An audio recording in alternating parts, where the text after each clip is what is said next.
देखिए इस क्वेश्चन में एक बॉल है जिसका मास m है and it is thrown upward with the velocity v,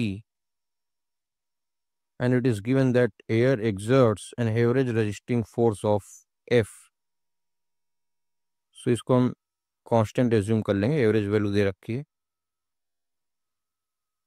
and we have to find the velocity with which ball returns to the thrower. तो जैसे मान लीजिए यहाँ से अपवर्ड डायरेक्शन में वेलोसिटी v से एक बॉल को थ्रो किया गया, ये जब वापस रिटर्न होगा थ्रोअर के पास तो किस वेलोसिटी से रिटर्न होगा, ये वेलोसिटी हमें फाइंड आउट करनी है। सो देखिए कैसे इस प्रॉब्लम को अप्रोच करेंगे। तो we will use here method of work and energy, है ना, we will use work energy theorem. So देखिए कि मान लीजिए कि यहाँ से बॉल मास m का बॉल है और इसको थ्रो किया गया है वेलोसिटी v से, और जब ये ऊपर जा रहा होगा तो इसके ऊपर एक तो mg डाउनवर्ड एक्ट कर रहा होगा और एयर रेजिस्टेंस फोर्स भी डाउनवर्ड ही एक्ट करेगा, क्योंकि एयर रेजिस्टेंस फोर्स हमेशा वेलोसिटी के अपोजिट में लगेगा। तो वेलोसिटी अगर अपवर्ड है तो एयर रेजिस्टेंस फोर्स डाउनवर्ड लगेगा। जो नेट फोर्स लग रहा होगा बॉल के ऊपर that will be F plus mg in the downward direction, और जब टॉप मोस्ट पॉइंट पे बॉल पहुंचेगी तो यहाँ स्टॉक हो जाएगी। सो अगर हम इस अपवर्ड जर्नी के लिए वर्क एनर्जी थ्योरम लिखें तो मान लेते हैं ये वैल्यू h है, तो अपवर्ड जर्नी में भी डिस्प्लेसमेंट h के बराबर और डाउनवर्ड में भी डाउनवर्ड डिस्प्लेसमेंट h के बराबर है।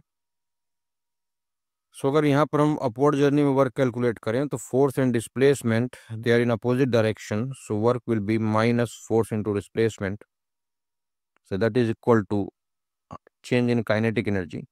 So final kinetic energy is 0 in this path, so initial kinetic energy is half mv square, so change in kinetic energy will be minus half mv square. तो यहाँ से minus की value cancel out हो गई, तो minus को हटा देते हैं यहाँ से। So this is the equation we get by applying work energy theorem for upward journey of ball. अब देखिए डाउनवर्ड जर्नी को अगर हम देखें तो डाउनवर्ड जर्नी में mg फोर्स तो डाउनवर्ड लग रहा है, लेकिन एयर रेजिस्टेंस फोर्स अपवर्ड लगेगा क्योंकि वेलोसिटी डाउनवर्ड है। तो नीचे डाउनवर्ड फोर्स mg लग रहा है वेट, और ये resisting force F upward direction में, तो नेट डाउनवर्ड फोर्स जो आ गया that is mg minus F। And suppose that it returns to the thrower with velocity v dash.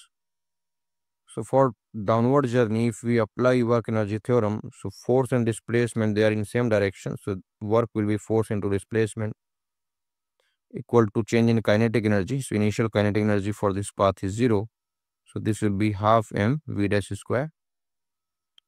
Now divide equation 2 by equation 1.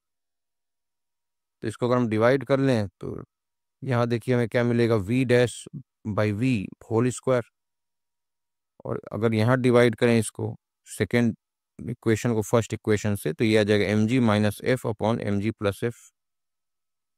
So square हटा दें, यहाँ पर square root ले लें और v को इधर ले आए, so the expression will become v dash equal to v under root mg minus F upon mg plus F.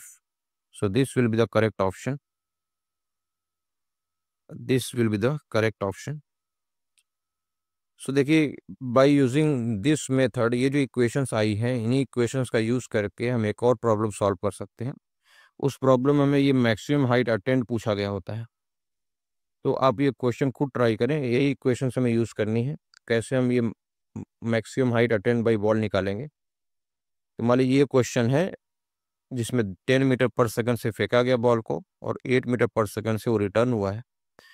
यहाँ पर भी magnitude of force of air resistance constant माना गया है, तो we have to find the maximum height reached by the particle, यानी जो पिछले डायग्राम में हमने h माना हुआ है हमें इस h की वैल्यू फाइंड आउट करनी। तो आप खुद ट्राई करिए इस प्रॉब्लम को और कमेंट सेक्शन में बताइए क्या करेक्ट आंसर होगा। Thank you.